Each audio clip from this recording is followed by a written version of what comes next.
Welcome to the Intentional Encourager podcast, where each episode brings you compelling conversations and stories designed to entertain, enlighten, and encourage. And now here's your host, Brian Sexton.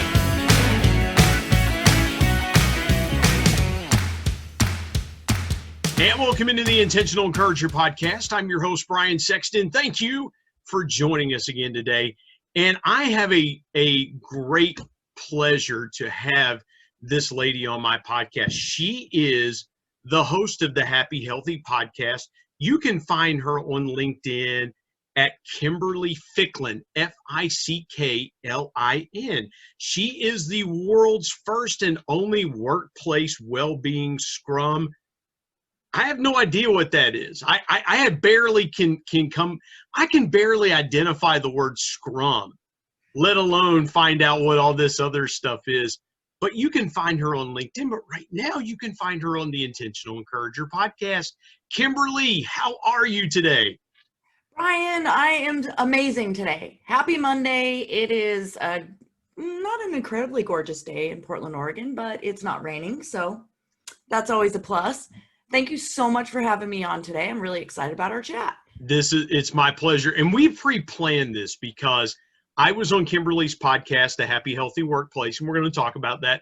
But we decided, I'm like, Kimberly, let's just, you come on the Intentional Encourager podcast. Those of you that are watching this on video, you're going to see I've got a Cleveland Cavaliers sweatshirt on. Kimberly has an Oregon Ducks t-shirt. We planned it this way. We didn't want to dress up and be too formal and everything else. We're just hanging out, two friends hanging out, talking about intentional encouragement. So let me start here.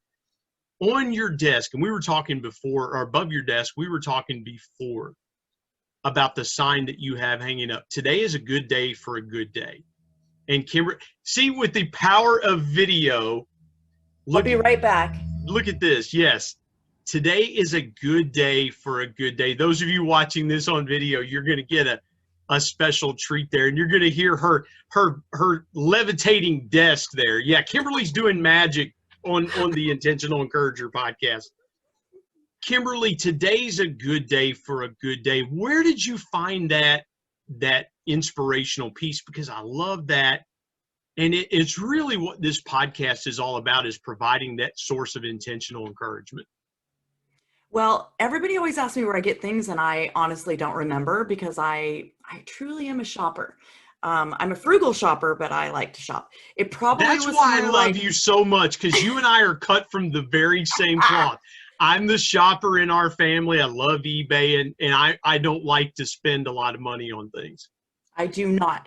And that was probably Hobby Lobby or something. I love Hobby Lobby. It was probably something like that, or Home Goods or something. But I got it originally because I was renting, I have a big house, and it's a split level, and the top is 1,800 square feet. The bottom is 1,200 square feet. And it's an apartment down there with a second full kitchen and 2-bedroom bathroom. And I ran it as an Airbnb for quite some time. And when I went to go look for, decor to put in there, I wanted everything to be happy when people came on their vacation. And I found that, and I was like, that is great, because it's always a good day to have a good day. And sometimes it's not always easy to have a good day, but it's always a good day to have a good day. That saying can never be wrong. Well, and here's the thing, and this is what I love about what you're doing with the happyhealthyworkplace.com, is so many people now, the happy, healthy workplace is home. Because we're in the midst of this COVID-19 pandemic, so many people are working from home. Some people will never go back to an office setting because their companies have said, well, for obvious reasons, financial being some of them, where they don't want to pay for utilities and office space and things like that, that those employees will continue to work from home. So how does a person that is working from home, that has never worked from home, how do they go about creating their own happy, healthy workplace at home? Oh, that is the question of the day. That's a really difficult one, I think, because what we keep hearing a lot of right now is, we're all going to go virtual. Now it's been proven that we can all work from home, but not everybody's happy about that, because I have this great space, right? I have this office with my stand up, sit down desk now, and I have everything that I need to be successful when I go to work every day. But that's not really the case for everybody. As a matter of fact, my husband, who's now on the recliner in the front room programming on his laptop, right? So he doesn't really have a space here because I've worked from home. I always have for the last 10 years. And so, of course, we created this space for me. Now, he's welcome to come and be in it as well, but there's no dedicated place for him to be. So there's that challenge for people right now, is how to dedicate a space where you can actually create, your office. Because I was just at my best friend's house in California. I'll tell you this little story. And right now her husband works from home, which he has for quite some time. She's an HR manager for Caltrans, but now she's working virtually from home. HR direct. She's bigger than a manager, but anyway, she works in HR. And their son just finally went back to school, but has been in virtual learning all this time. So I come to visit them. He's got his office dedicated with the door shut because he's always at home. She's in the front room with a little desk now. And then Christian, her son, is in the kitchen in a little nook there.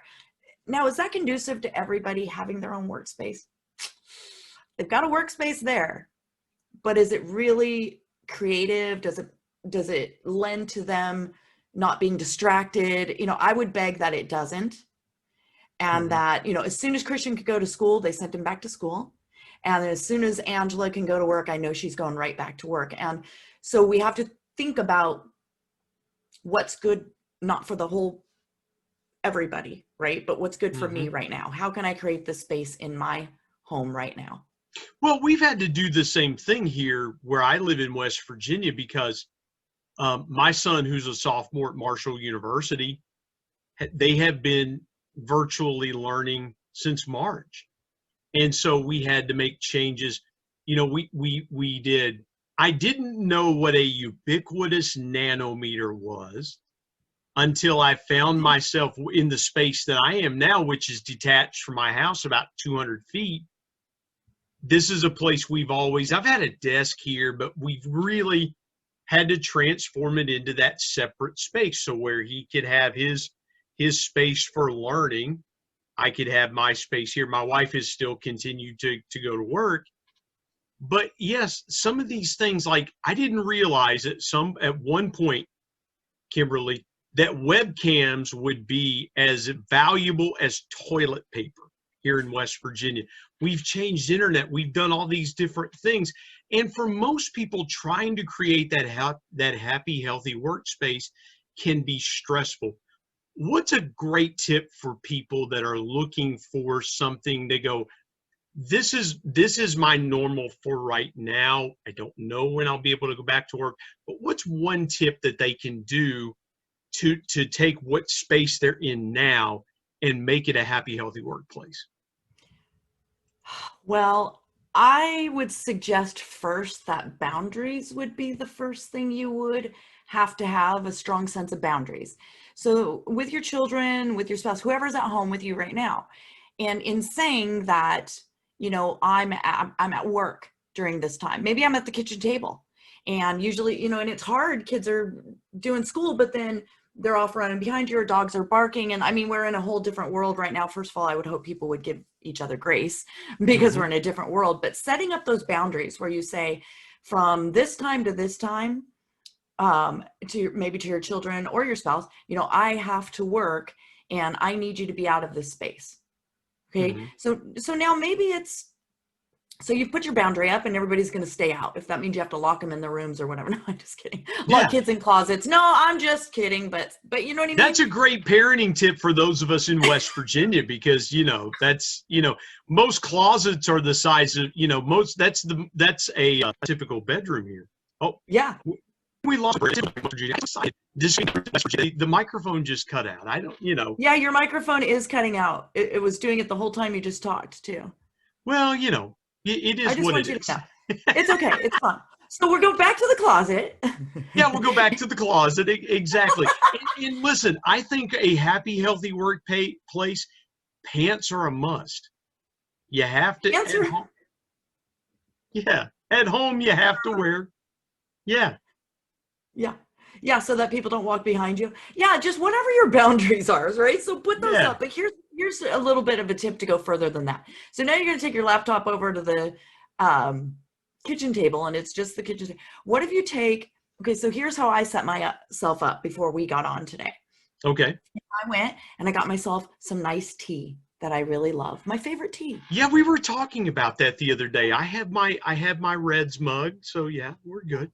So there you go. So now I've got my favorite tea. I start to surround myself, even at the kitchen table, with the things that make me happy. Smells. So if you like a candle, put a candle by you. It doesn't have to be a bunch of things, but if you spent 10 minutes of your time getting everybody out of the way, you put up your boundary. I'm working from this time to this time. You're not allowed to interrupt me. And then you put some little things that you love that kind of personalize the little space around you. I think first of all, that would help because it gets us in a different mental state when we have the things that when, especially smells. Mm-hmm.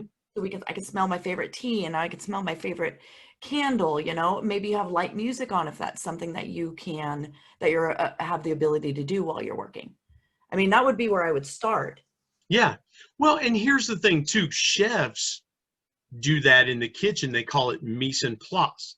They get their tools together, their knives, they get everything ready to prepare for that evening when they're going to be cooking and doing their work. And so, yeah, you're just doing that same thing with work, and you're getting yourself your tools mise en place, or tools in place to be able to work. See, I know a little bit of French, not much, dude. Little. You know what? Tiny.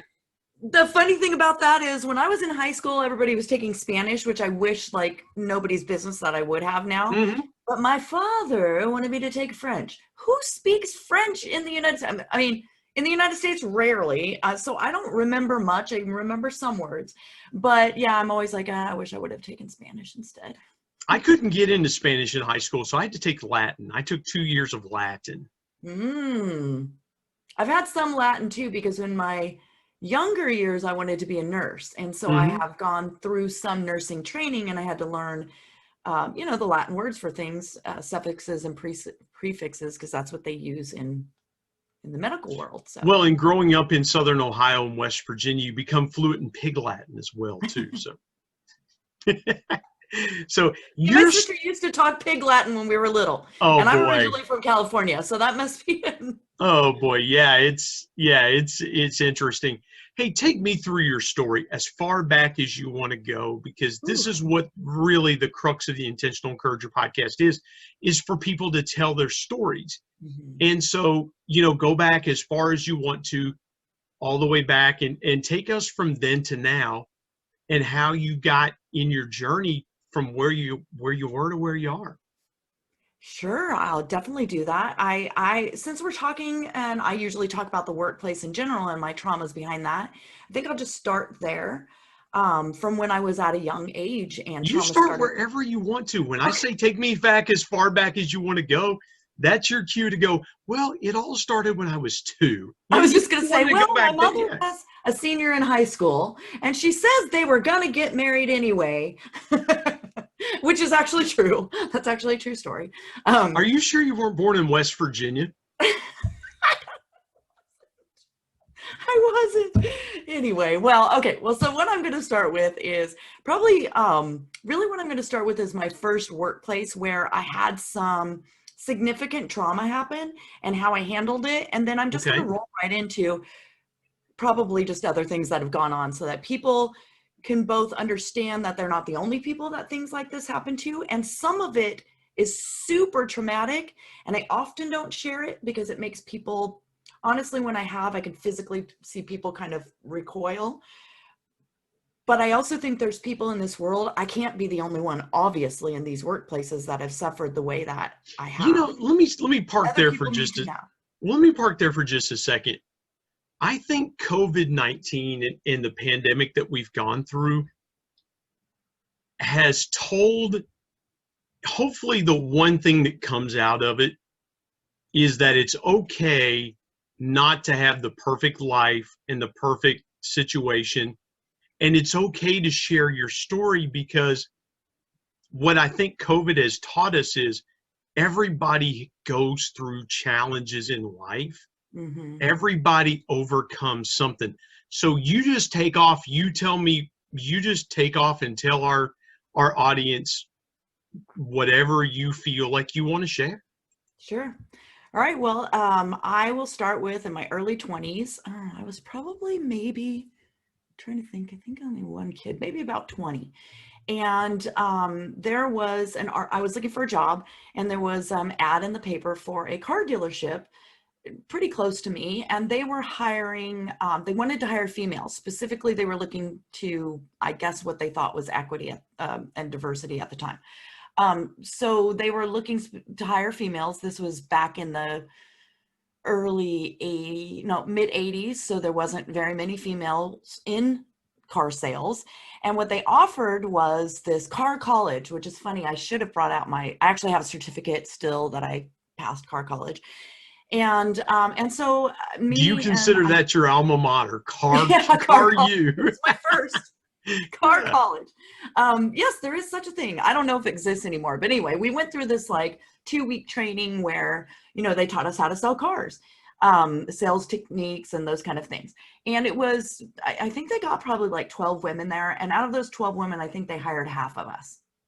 And so we went into a workplace where it was all men. There was no women. I think there was, true to a workplace, I think the woman was HR, payroll, like this, and all the salespeople, including the owner and his son, who ran the place, right? So they owned it, they ran it.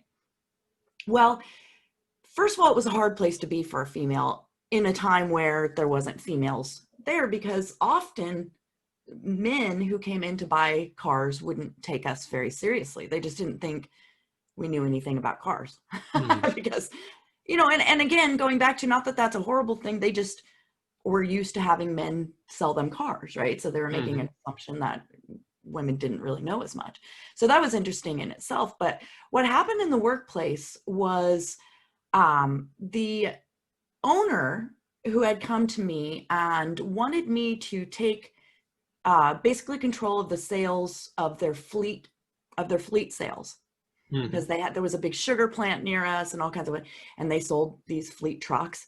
As well, the owner was having a beautiful home built, custom built, and he was trying to get the construction truck company to buy a fleet of trucks as well. So, we had to dress back then. Women wore skirt. I don't want to say that we wore skirts more often than anything else. And he started taking me to his home. He would say, hey, the construction guys are out at my site. Let's go out there and talk to them about fleet trucks. And I was like, okay. So we'd go out there and get out into, at his personal home, which there was just no reason really for me to ever succumb to going to these places like this, right? Did you ever feel like when the first time something like that happened, I would have to think that you think, oh, okay, well, the owner wants me to come to his house. This is a big deal, things like that. Second and third times, you're like, this just doesn't feel right. How did you in your mind get past the feelings you were feeling in your gut that these alarms were going off? How did you kind of get past that to just go anyway? Did you feel like it was something you had to do to maintain your job? Absolutely. Yes, 100%. And you want to think, oh, they think I'm the rock star salesperson. They're going to give me fleet sales. I'm going to make a ton of money. There's all these ego things that went on. And plus I was young and I had no gauge of really experience with anything like this before. And but the experiences I had as a young woman was that not to really question men when they said things. And I don't want to say like be subordinate, but it was just, plus I was so young and he was like in his 60s, so he was, to me, he was a mentor. So I kind of thought of it that way as well. So so I got to that point where it was like, oh, well, this is what he wants me to do. Well, the first time he took me to the house, he was like, hey, do you want to walk through it? It was just framework being done and whatnot. You want to walk through it? I'll show you where everything is. I was like, sure. And so we walked through, wow, it was gorgeous, blah, blah, blah. And we got up to the master bedroom, and there was a little closet, like a half little closet. And he was like, check this out. And he opened it up, and he was like wanting me to look in there. And it felt really awkward because I just didn't know why I needed to look in there. But honestly, Brian, I didn't have the self-esteem to question him at this point. So I kind of just peeked in, and I thought, this is super weird. First of all, why am I in his master bedroom? None of it felt right, but I couldn't identify what didn't feel right about it at the time. It just felt icky. And Kimberly, a lot of people that are in that situation, men or women, because it happens both ways. Absolutely. Yep. You think to yourself, there's a lot of fear that sets in because you think to yourself, if I don't comply, then things are going to get hard for me. If I do comply, I am violating what I believe internally my values are and things like that. When you start feeling that way, do you keep it inward, or do you just go, hey, this isn't right, I'm not comfortable? What do you do at that point? Because some people are like that, Kimberly. They're reticent in some ways, and they just repress those feelings, or some people just come out swinging. Yeah, well, I think it depends. For me, here's what I think. This is my own personal opinion, is that when we're younger, we don't have the self-confidence to challenge people as much as we do. We think, oh my gosh, we're going to lose our job or whatever, right? So we just don't. And I think with age and experiences like this, we come to create our boundaries, and it's like, I'm never going to let that happen to me. Like my husband says to me all the time, I can't get away with anything because you've got all these boundaries now because all these things people did to you before. And I'm like, yeah, you're right. And I created them to protect myself, as I did not before. So I do think that as young people, especially in our 20s until we're 30, or I always say 33 is the magic number when we start to come into ourselves and we start to make it more about us. And when in our 20s, we're people pleasers. We want everybody to be happy. We're afraid to lose our jobs, those kind of things, right? Now I call everybody out all the time, whenever. And going forward, there's been, well, I'll continue with the story. Yeah. Finish this. Now I'm all in. Like, finish the story. Yeah. Awesome. Okay. So that happened, right? And then I didn't say anything, and I went home, and then every day little things were happening, to the point where we were sitting in the owner's office one time. He's sitting across at his desk. We're having a meeting, and there was like 3 or 4 or 5 of us in there. And actually, I apologize. It was actually the son, who was about 35 or so. He was at the desk. The owner was standing behind me. And all of a sudden, during a meeting, I'm not even joking, this is no joke, I felt him reach down and unhook my bra. And I was like, I didn't know what to do. I seriously I just froze. Because I thought, did that really happen?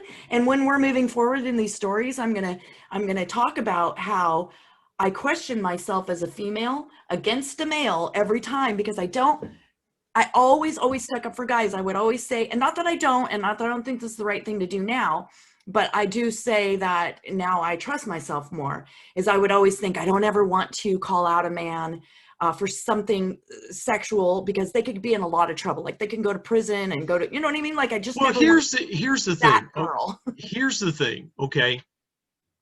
It's one thing if, and I want to be careful here, but I want to call a spade a spade.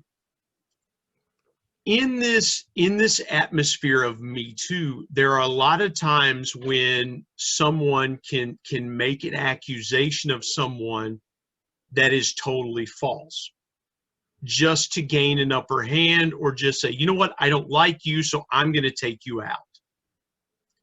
When it's justified, though, in your case, and behavior happens that way, that absolutely is repulsive, abhorrent behavior that no one should do at all in the workplace, has no business in the workplace.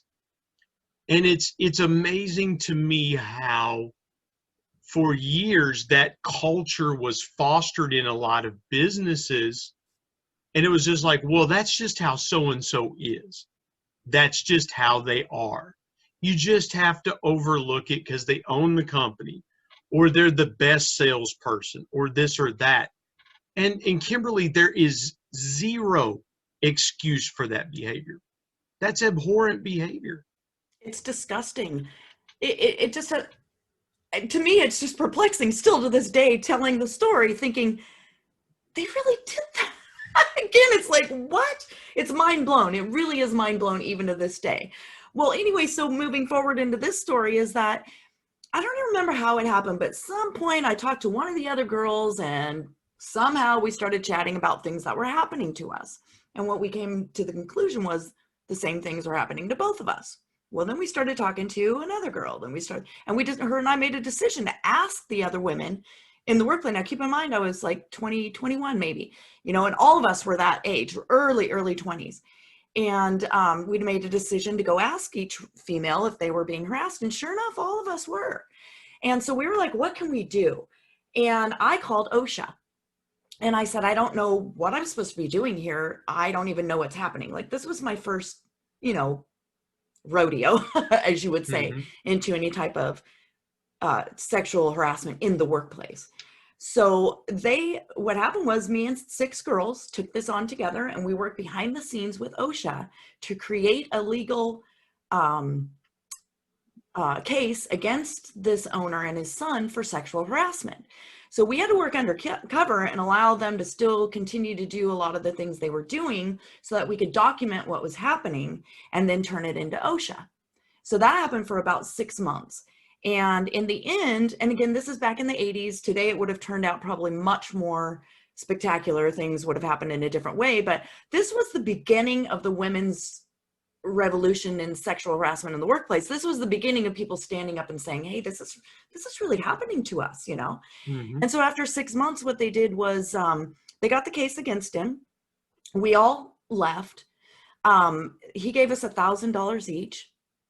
As honestly, we all could have used a lot more than that. We should have pushed for more because we were losing our jobs as a result of their sexual harassment. But all of us were young. We didn't have lawyers really. We were just working with OSHA, and they weren't trying to get money for us really. But the most important thing about what we did do is that in any interview moving forward where there was a female being interviewed, they had to disclose that they had a previous case against them with OSHA for sexual harassment. And they also had to put posters all over the place, which they did not have before, letting women know that sexual harassment isn't okay and that, you can turn us in here. So that was really my first thing with, in the workplace with being harassed. And it was hard. It was so scary to stick up for ourselves. And I don't think I could have done it if it wouldn't have been for the fact that I had other people doing it with me, because I think at that young of age, I just wouldn't have had the confidence to do it myself. What would you say to yourself now that so much time has passed and 20-something Kimberly reaches out to Kimberly today and says, I am in a terrible workplace situation.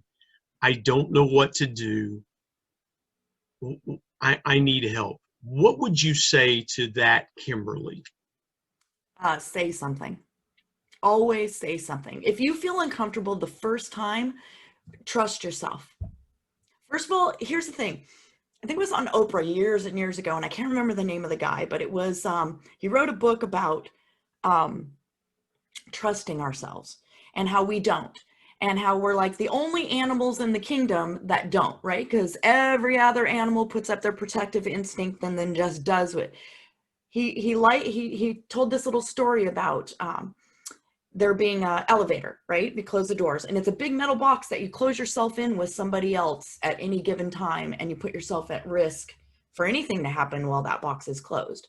Well, women will come up to an elevator, and the door will open, and there will be a man in there, and immediately maybe we feel like, oh, I don't really want to be on that elevator. right? Mhm. Which is fine. Even if it's you, Brian, it's okay for me to make that decision, and then just decide to take the next one. But Mhm. instead, what women often do is that we don't trust our instincts. We just don't want to hurt Brian's feelings.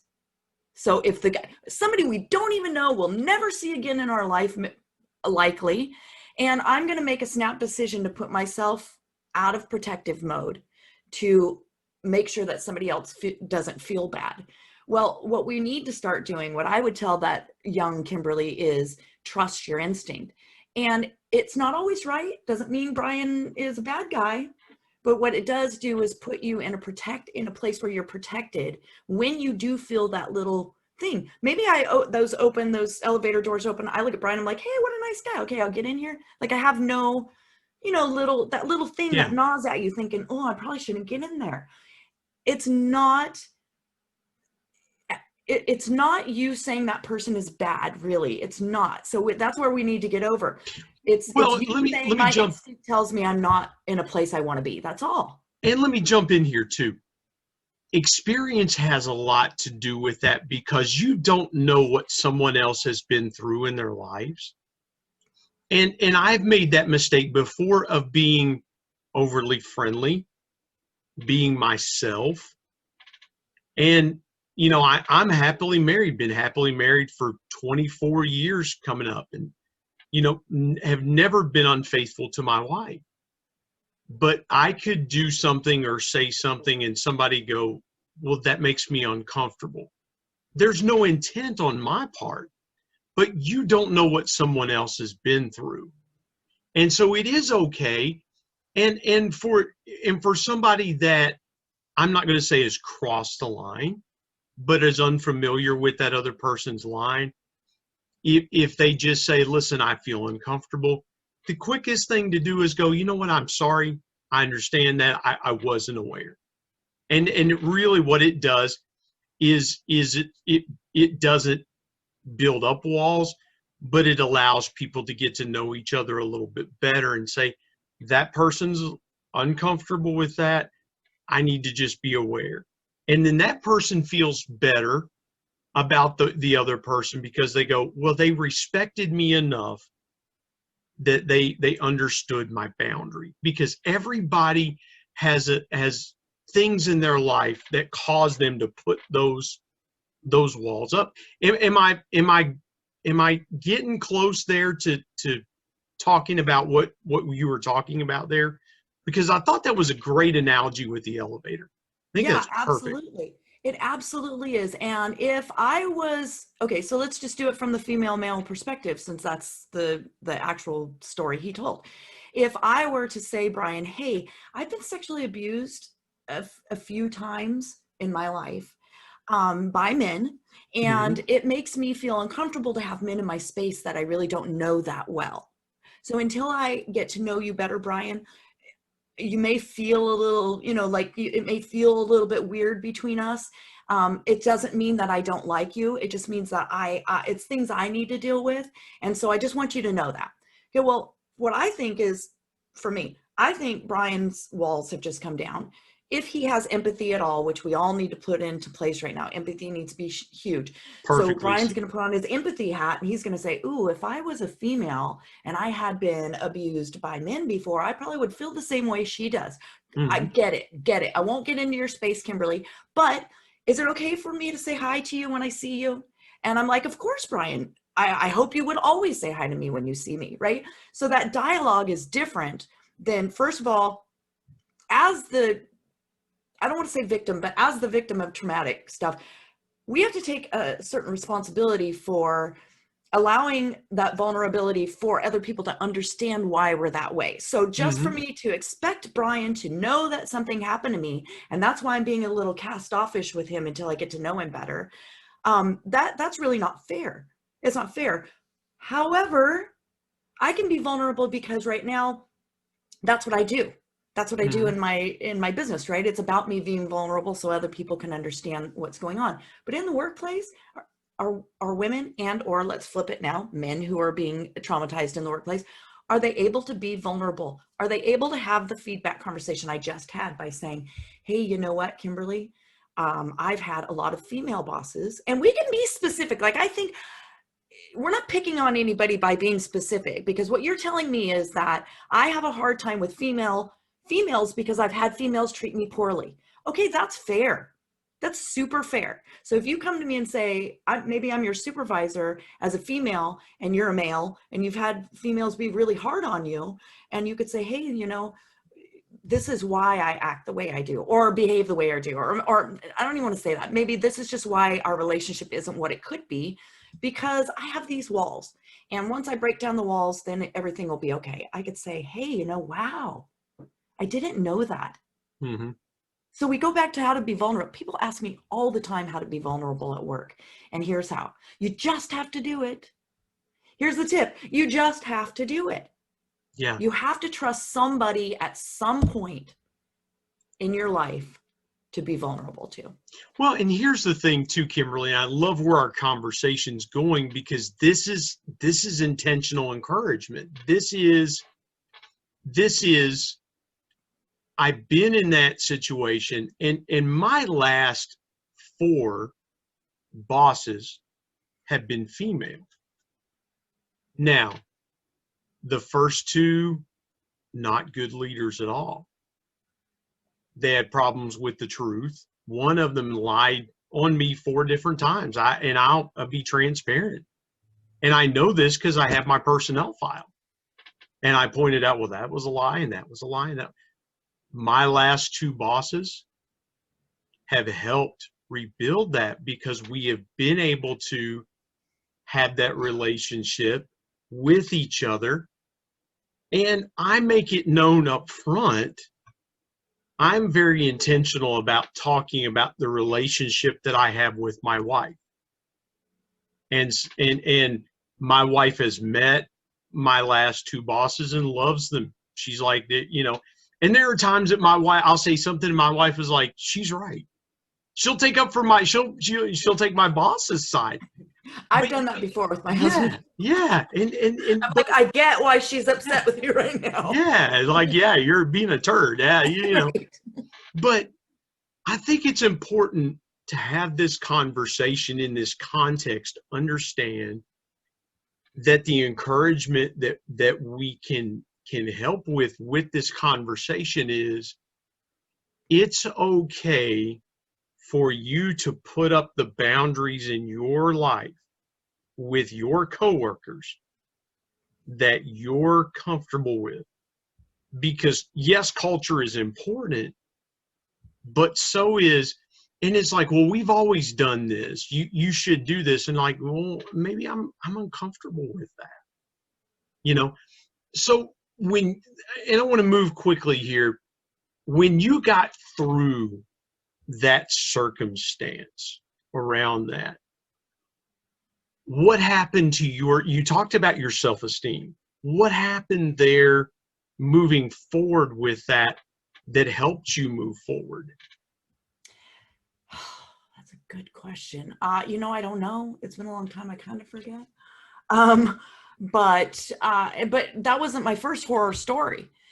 Honestly, it goes on to other horror stories in the workplace, and each one took a different skill set to recognize. So now I'm never going to be sexually harassed in the workplace again. Hello. Mm-hmm. I hit my microphone. But other things can happen to me because I haven't had that experience yet. So I don't know that the next thing that's going to happen is me and my male boss are going to have a physical altercation. Wow. And that happened too. And so it wasn't sexual harassment, but it could be put under like discrimination. Mm-hmm. Well, there's no, and I had to recognize, and I didn't recognize it. It wasn't like right away I'm like, aha, I got it because I've gone through this before. It was a whole new thing, an entirely different experience that I had to recognize.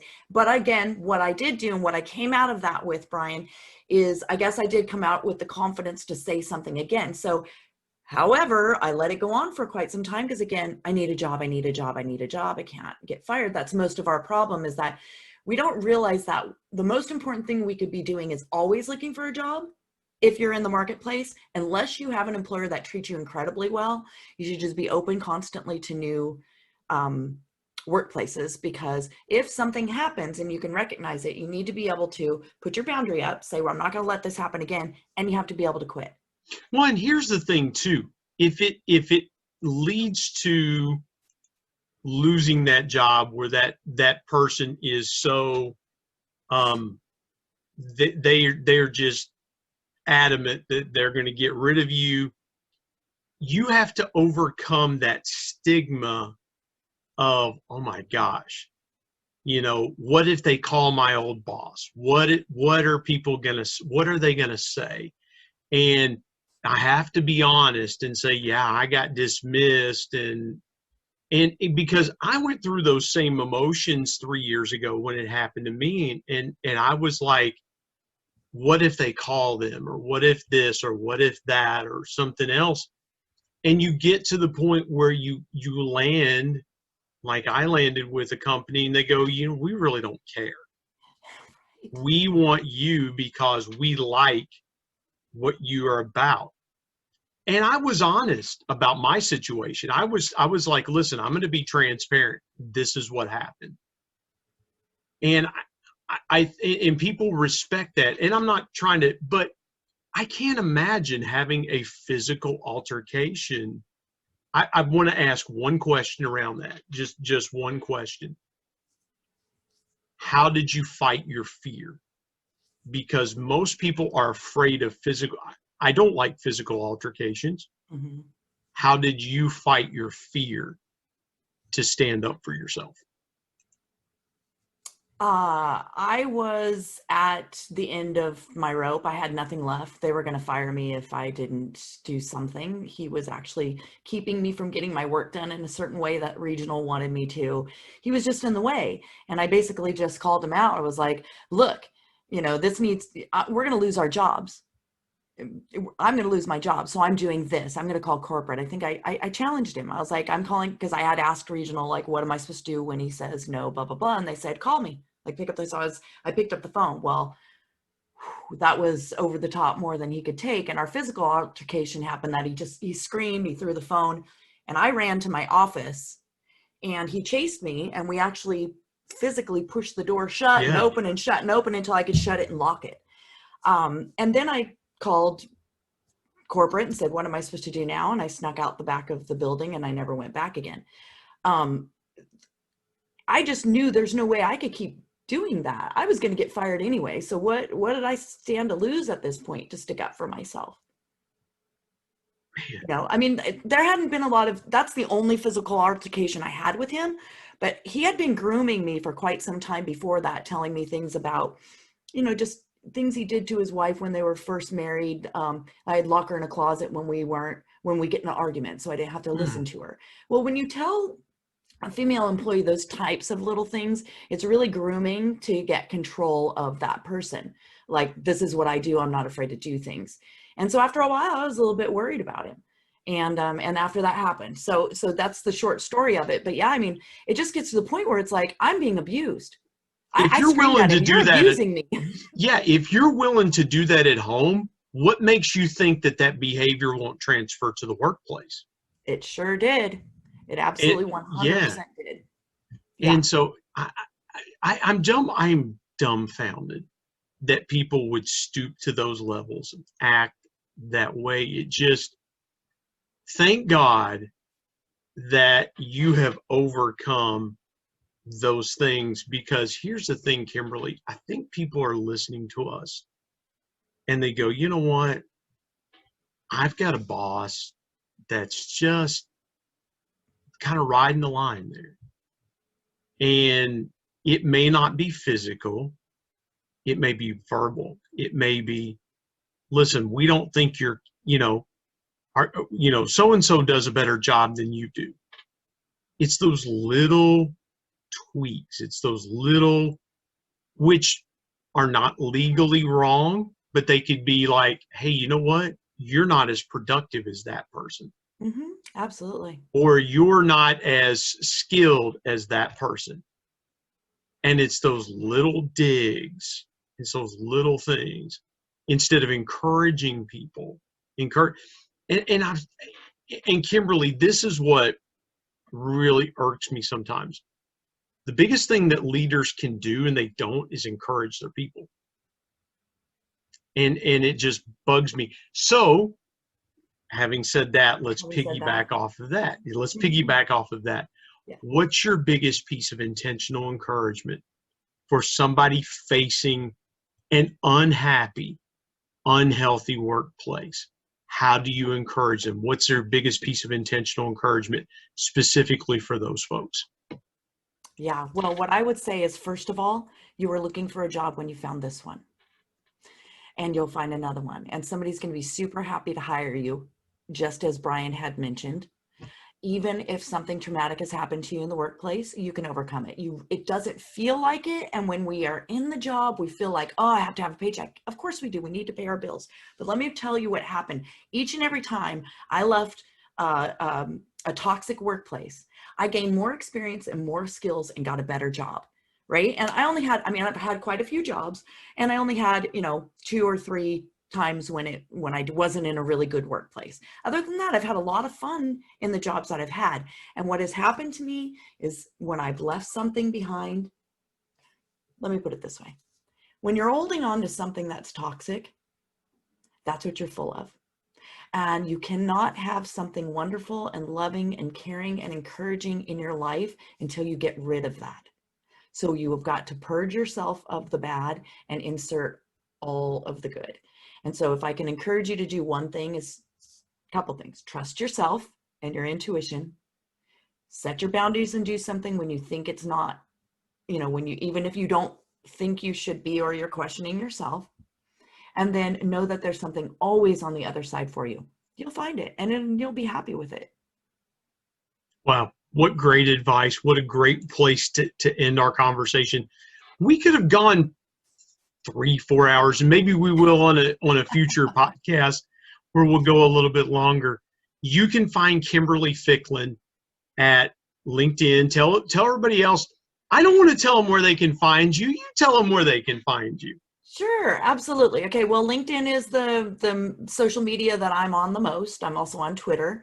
I have Instagram. I'm not on it so much, but definitely LinkedIn is where I am a lot. You can also find the Happy Healthy Workplace podcast on any of your favorite players, or by going to my website at thehappyhealthyworkplace.com. And Brian, thank you so much for this. This was a lot of fun. I was also on, Brian was also on my, let me go back. Brian was also a guest on my podcast. His episode will release this Thursday, actually, Brian, on 10/22/2020, since this will probably be evergreen right here. You can always go back to thehappyhealthyworkplace.com and find all of the episodes, including Brian's. And I tried my best to be informative. I was a good boy that episode. I was trying to be very nice and very informative, unlike the Intentional Encourager podcast, where you never know what will pop out of my mouth. Yeah, exactly. So, but when you're in somebody else's house, you don't run around with your shoes and socks off like we would do in West Virginia. When you're in somebody else's house, you act civilized. And so I was in Kimberly's house. I was acting civilized, but no, it was great. It was great. And this has been fun because, again, too,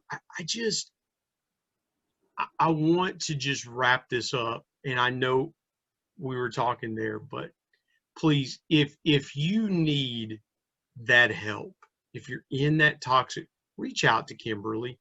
She'd be a great resource for you. And don't stay there, because it's not good for you. That's our intentional encouragement, is just leave it behind, because it's not worth it. Your health will suffer. Everything around you will get bad. But Kimberly, this was great. I can't thank you enough for being open and transparent and honest and sharing your story with us on the Intentional Encourager podcast. Thank you so much. My thanks as always to producer Bryce Sexton and technical advisor Matt Means. And the ultimate thanks goes to the Lord Jesus Christ, who provides intentional encouragement every day through His Word. And until next time, remember, everyone, everywhere, at any time, and any place can be an intentional